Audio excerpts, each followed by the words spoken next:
안녕하세요. 강남몰입니다. 대표 화장품주 LG 생활건강과 아모레퍼시픽에 대한 엇갈리는 증권사의 전망을 정리해봅니다. 지금 보시는 표는 LG 생활건강과 아모레퍼시픽의 과거 10년 차트인데요.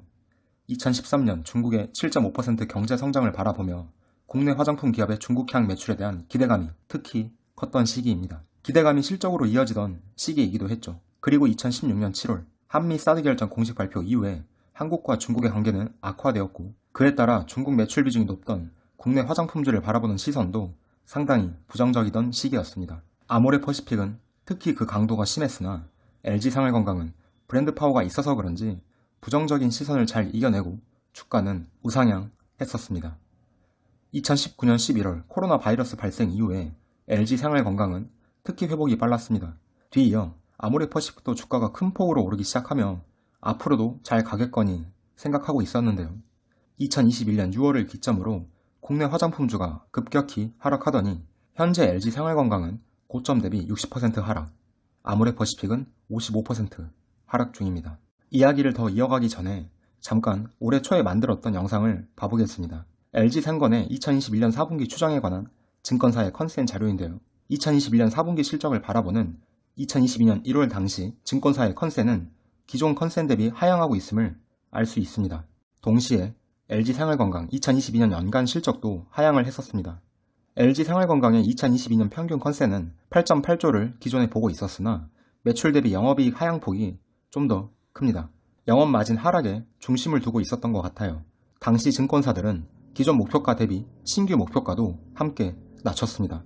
올해 초 증권사들의 LG 생활건강 실적과 목표가 하향의 주된 이유를 보면 LG 생활건강 면세점 사업의 매출과 영업이익 하락, 그리고 중국 로컬 브랜드 중심으로 마케팅 경쟁이 치열하다는 점을 지적했었습니다. 쉽게 말하면 LG 생활건강 브랜드 파워가 이전과 같지 않다는 의미이기도 하겠죠. 2022년 7월 현재의 시선은 어떨까요? 1월에 8조 중반대까지 보던 매출은 7조 중반까지 보고 있습니다. 그리고 7월 13일에 나온 메리츠증권의 보고서에는 7조 초반까지 보고 있군요. 영업이익은 8천억 중반 수준까지 보고 있습니다. 실적 하향에 대한 이유를 보면 첫 번째로 면세점 매출의 급감 문제가 큽니다. LG 생활건강은 2021년 매출 중에서 면세점이 41%를 차지합니다. 그 면세점의 월 평균 매출이 2021년 1512억에서 2022년 2분기 788억까지 떨어진 상태입니다. 매출 급감이 2021년 4분기부터 시작되었기에 최근 중국 봉쇄령 등의 문제만은 아니라는 것이 더욱 심각하게 느껴지긴 합니다. 메리츠증권 보고서에서는 LG 생활건강의 성장 동력이 아쉽다는 평을 남겼습니다. 서구권, 온라인 등으로 채널 확장이 미진한 부분, 브랜드 포트폴리오 다변화 미흡, 적극적 M&A를 통한 성장 도모는 좋게 보지만 실적에 미치는 영향이 미미하다는 부분 등을 주요 이유로 언급하고 있습니다. 목표 주가도 상당히 하향했습니다. 1월에 120만원을 목표 주가로 잡고 있던 메리츠증권은 현재 85만원까지 목표 주가를 낮춘 상태입니다. 따이공 위축, 한방 화장품 선호도 약화 등 구조적 위험과 브랜드 파워 훼손에 대한 우려를 나타내고 있습니다. 증권사 레포트치고 표현이 좀 과격했다고 생각하는데 밸류에이션이 싸지도 않다는 표현을 쓰셨네요. LG 생활건강을 거의 8년 가까이 지켜봐온 입장에서 이렇게 박한 평가는 아직 어색하게 느껴집니다. 반면 아모레퍼시픽에 대한 평가는 상대적으로 후합니다. 그렇다고 컨센 자체가 상향된 것도 아닌데 말이죠. 한번 보실까요? 2022년 증권사 평균 컨센은 매출 4조 8천억, 영업이익 3,700억 수준을 보고 있는데요. 방금 전 LG 생활건강에 대해 신규 보고서를 냈던 메리츠증권은 아모레퍼시픽에도 신규 보고서를 냈습니다. 보시면 매출액은 기존 컨센 대비 2% 하향, 영업이익은 12%를 하향했습니다.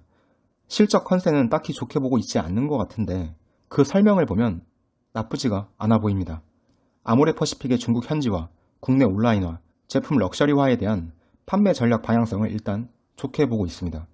앞서 LG 생활건강의 문제점이 채널 다변화가 미흡하다는 부분이었는데 아모레퍼시픽은 상대적으로 채널 다변화를 잘 하고 있다고 보는 것 같습니다. 또한 아모레퍼시픽의 면세 매출 비중을 보면 2021년 44%였던 반면 2023년 34%까지 낮출 것으로 보고 있고, 아모레퍼시픽의 북미 매출 비중이 2021년 2%에서 2022년 3%까지 증가하는 부분을 긍정적으로 보나 봅니다. 사업 매출 비중은 1%포인트 차이지만 사업 비중이 2%에서 3%로 증가하는 거면 사실상 매출이 50% 증가한다는 의미겠죠.